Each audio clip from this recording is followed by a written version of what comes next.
Your Excellency Abdullah Shahid, President of the 76th United Nations General Assembly, Your Excellency Secretary General Antonio Guterres, Your Excellency President Moon Jae-in, and distinguished leaders from around the world, it is an honor to be here today, where BTS appointed as special presidential envoys of the Republic of Korea. We're here today to share the stories of our future generation. Before we came here, we asked the young people in their teens and 20s around the world about their past 2 years and about the world they find themselves in today. Jin will share some of the answers we received. Yes, should we take a look?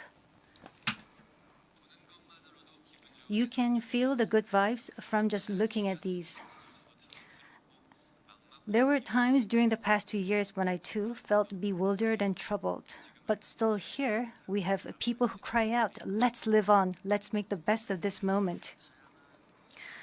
Because we can't stand still when we are in the ideal time of our lives to take on new challenges. It wasn't as if we could blame anyone, and you must have felt the frustration. Here I'm the same as I was yesterday, but the world changed like we were transported in a flash to a parallel world. I was saddened to hear that entrance and graduation ceremonies had to be canceled. These are moments in life you want to celebrate, and missing out on them must have been upsetting. We were heartbroken when our long-planned concert tours were canceled. And for a while, we yearned for the moments we wanted to make complete. Yes, it was a time for us to mourn for the things that COVID took away from us. A time to discover how precious each and every moment we taken for granted were. Suga mentioned the precious things we taken for granted, and lots of people answered our question by sharing pictures of their precious moments. Many people showed how they share their moments with nature. I think during these 2 years, they found dear the time they experienced and care for nature.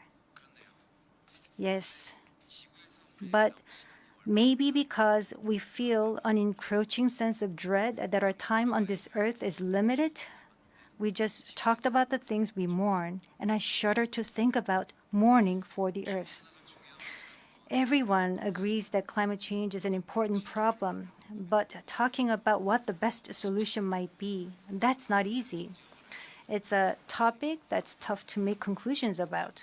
Yes, it is a tough discussion, but I learned while preparing for today that there are many young people who have an interest in environmental issues and choose it as their field of study.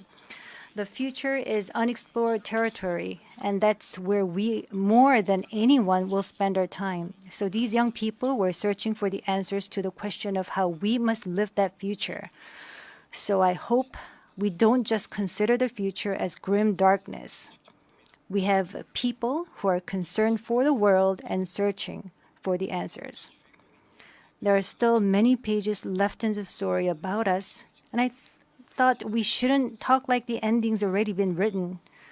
Of course, sometimes the world seems stuck in place even if you're ready to go.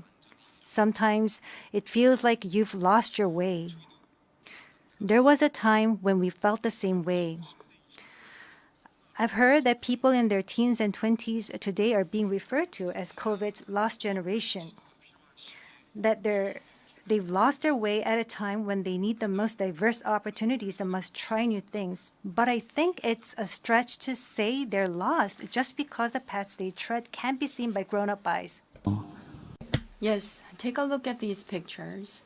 Here we have many who are trying hard to continue their friendships online in new ways, start learning new things, live healthier lives. I'm sorry, excuse me.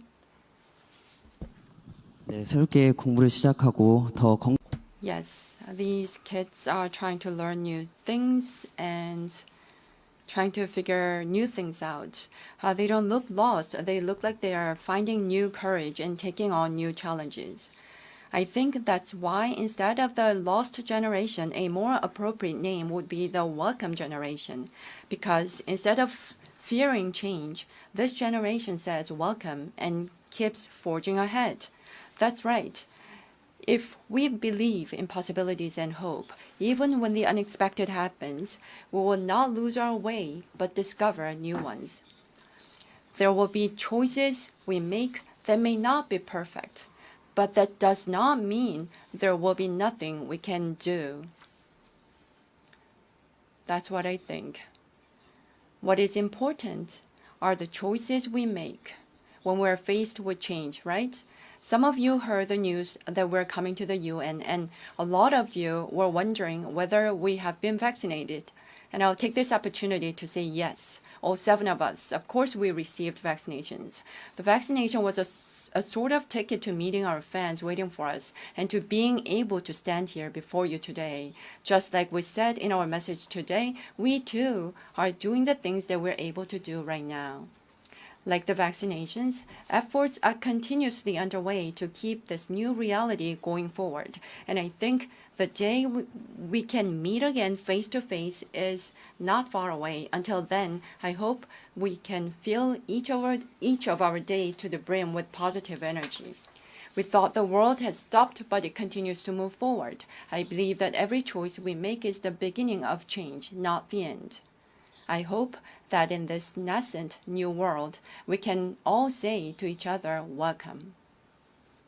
And now, as we look forward to this future, the permission to dance is our message of welcome that we want to share with everyone today.